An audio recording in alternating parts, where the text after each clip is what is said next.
রাত পোহালেই জামাই ষষ্ঠী। এলাকার ইলিশ মাছ পাতে উঠবে না জামাইদের। বাংলাদেশ মায়ানমারের ইলিশ মাছ ভরসা। একটি বছর অপেক্ষা করার পর আবার জামাই ষষ্ঠী রাত পোহালে। এই দিনটির জন্য লাখো লাখো জামাই শাশুড়ি অপেক্ষা করে থাকে। জামাইদের যেমন খরচ হয় তেমন শ্বশুরবাড়ির খরচা কম হয় না। শ্বশুরবাড়ি থেকে সবসময় জামাইয়ের পাতে ইলিশ মাছটা না দিলে যেন খামতি থেকে যায়। কিন্তু কোথাও ইলিশ সরকারের নিয়ম মেনে 12 এপ্রিল থেকে 14 জুন পর্যন্ত কোনো বাংলার ট্রলার তারা মাছ ধরতে গভীর সমুদ্রে যেতে পারেনি। তাই এই এলাকার দেশে বাস আসার কোনো প্রশ্নই নেই।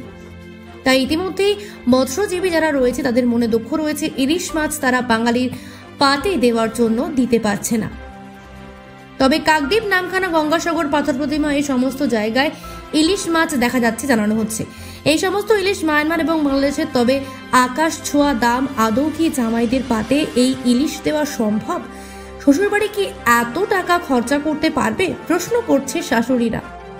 দক্ষিণ 24 পরগনা থেকে অনিন্দিতা বর্ষের রিপোর্ট, সিপিআই নিউজ।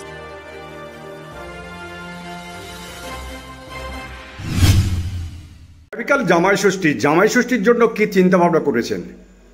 কি চিন্তা ভাবনা আর করবো, যা জিনিসের দাম। একটা জিনিস আনতে গেলে মোট 80 টাকার কোনো সবজি নিচে নেই। তারপরে তো মাছ, একটা ইলিশ মাছ আনতে গেলে সে বাইরের ইলিশ, তাই আবার 2000-2500 টাকা করে কিলো। আমরা কি করব? আমরা তো গরিব মানুষ, আমরা তো আর খুব ধনীদার নয়। তাই বাধ্যগত যাই করে কোনো রকম কাটাতে হবে। আবার জামাইদের পাতে ইলিশ না দিলে জামাইদের আবার রাগ হয়, তারা আগে থেকে বলে দেয় আমরা ইলিশ মাছ খাবো। এখানে ইলিশ মাছই তো পাইনি, সব তো বাইরে থেকে আসে, আমাদের এদিকে ট্রলার যায় না। তো ওই ইলিশ মাছ এখন খুঁজে খুঁজে কি করতে পারি, ইলিশ খুঁজে খুঁজে আবার দোকানে গেছি, দোকানদার বলছে এটা বাইরের ইলিশ, আমাদের এখানকার ইলিশ নয়। তবু কি 2000 কত টাকা করে বলে দিল, 2100 কত টাকা, 70 টাকা করে ইলিশ মাছের কিলো। একটা ইলিশ মাছ নিলে তো হবে না, তাই আবার আমরা গরিব মানুষ কি করব, তবু দেখি, চেষ্টা করি। আপনারা কি কষ্টে আছেন?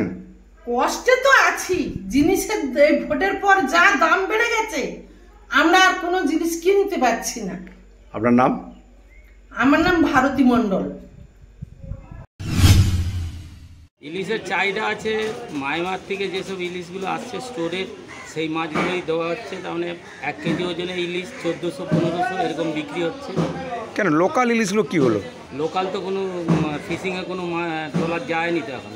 1 তারিখে, তার মানে বাংলার 1 তারিখে ওনাদেরকে দেবে, পারমিশন দেবে, আর ইংরাজি 14 তবে পারমিশন দেবে, নাহলে তো যেতে পারবে না। আগে গেলে তো হয়ে পড়েছে। আগামীকাল তো জামাই ষষ্ঠী রয়েছে। হ্যাঁ, জামাই ষষ্ঠীর বাজার বলে এরকম বাজার চলছে আর কি। মাছের কেমন ক্রাইসিস চলছে? মাছের ক্রাইসিস আছে, স্টোরের মাছগুলো আছে বলে যাও টুকটাক পাচ্ছে, নাহলে পেত না মাছটা। আপনার নাম? মোহন দাস। না, ইলিশ বাড়তে পড়বে না এমনটি নয়, কারণ কি আমাদের ব্যান পিরিয়ড এখনও ওঠেনি, তাই আমাদের ট্রলারগুলো সব মাছ ধরতে বেরোয়নি এখনও। তো এই বছর জামাই ষষ্ঠী স্টোরের মাছ দিয়েই করতে হবে। মূলত বাংলাদেশ থেকে সেরকম ইলিশ মাছ তো আসছে না, তো মায়ানমারের উপরে ভরসা রাখতে হবে। এবং স্টোরে মায়ানমারের বেশ কিছু মাছ আছে, বাজারে ইলিশ মাছ পাওয়া যাবে এবং মাছগুলো যথেষ্ট বড় রয়েছে। তো ইলিশ মাছ যেরকম বাংলাদেশের